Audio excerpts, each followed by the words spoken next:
So once the glue is dry and the backing is set, you're now ready to go into the tillering process.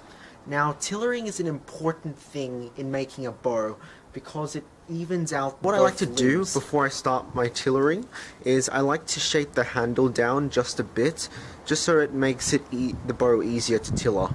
The reason why is because last time you may remember that the handle was a massive block, it was a square shape.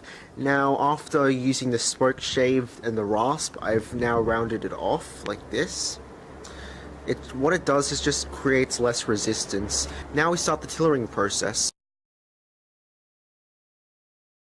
Okay, so what I do to begin the tillering process, I flex the wood on the floor to see where the weak spots are. Now, if I do that, I can feel that this limb is a bit stronger than this limb. So what I'm going to need to do is I'm going to need to take wood off this limb to match it to this limb here.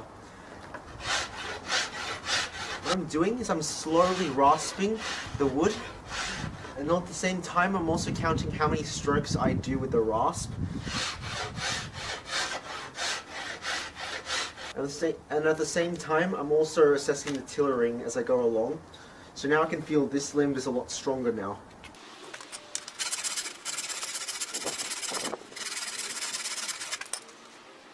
So that's how you do floor tillering. Now the next thing I'm going to do is cut out string grooves, and I'm going to use the tillering stick from now on. So you're probably wondering why I have the bow stringer on the bow. The reason for this is that when I cut the string grooves out, I want to make sure that the bowstringer pockets do not cover the string grooves. As I measure it, if I leave it out like that, it covers about 2 centimeters at the tip. Normally, most string knocks I would cut at about an inch, so about 2.5 centimeters. But in this case, just to make sure, I'm going to cut it at about 3 centimeters.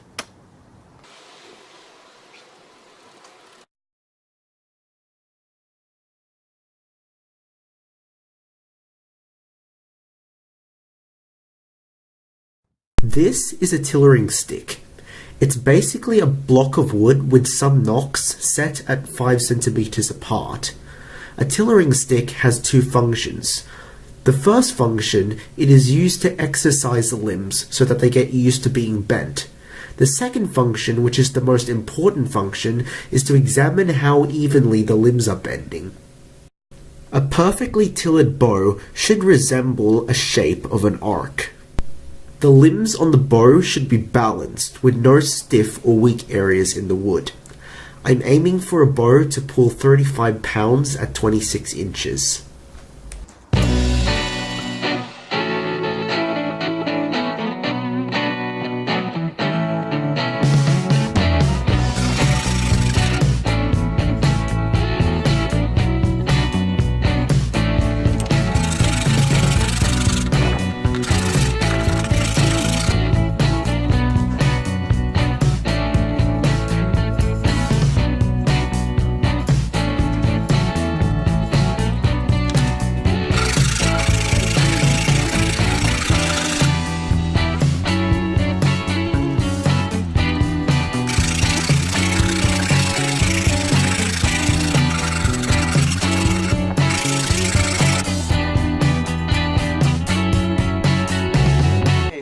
Fast forward after 4 days. So what I've done over the past 4 days is I've slowly reduced the weight on both limbs, and if I put it on the tillering stick, as I pull the bow down, as I pull the string to the 50 centimeter knock, you can see that the bow is now arcing really nicely. Now the next thing I'm just doing is I'm slowly reducing the limbs down until I get to brace height.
braced up yet.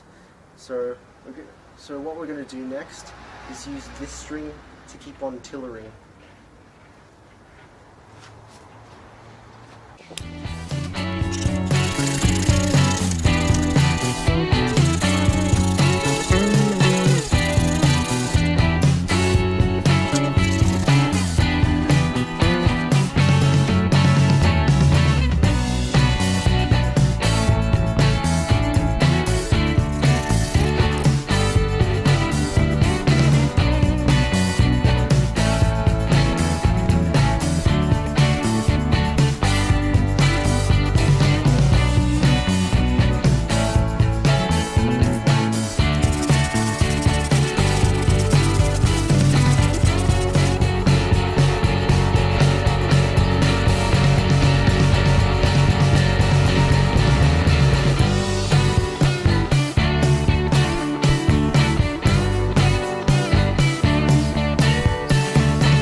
Height, and I must say it looks fantastic. So now what I'm going to do next is check the poundage. Okay, so now we're going to check the draw weight. I'm going to be using the scale, the tillering stick, and the bow. Here we go. I would draw the bow at around 66 centimeters right here. But because this bow is very, very strong, I'll pull it to about 35. Okay, cool. Alright. We'll start off at 20.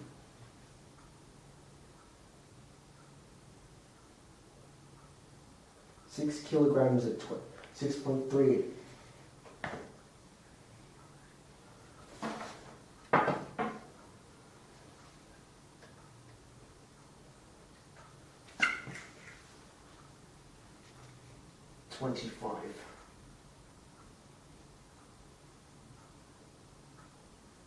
Eight kilograms at 25. Okay, let's go a bit further.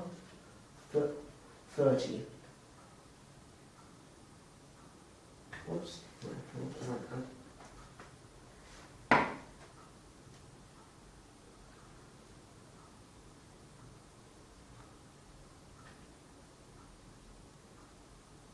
10 kilograms at 30. Okay, now last time we're pulling to 35.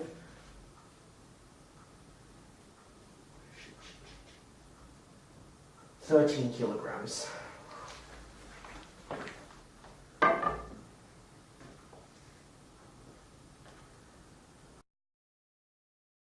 I've now estimated the draw weight of this bow. Because I pulled it to 35 centimeters, the scale registers as 13 kilograms. 13 times it by 2, which is my actual draw length.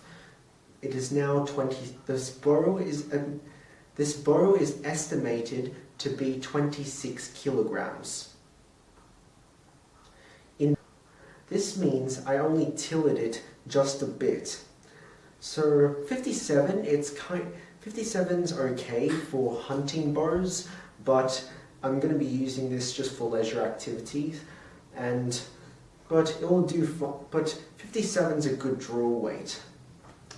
So now the bow is finally completed. All I need to do is just shape the handle and remove the rasp marks, and then it'll be ready to shoot.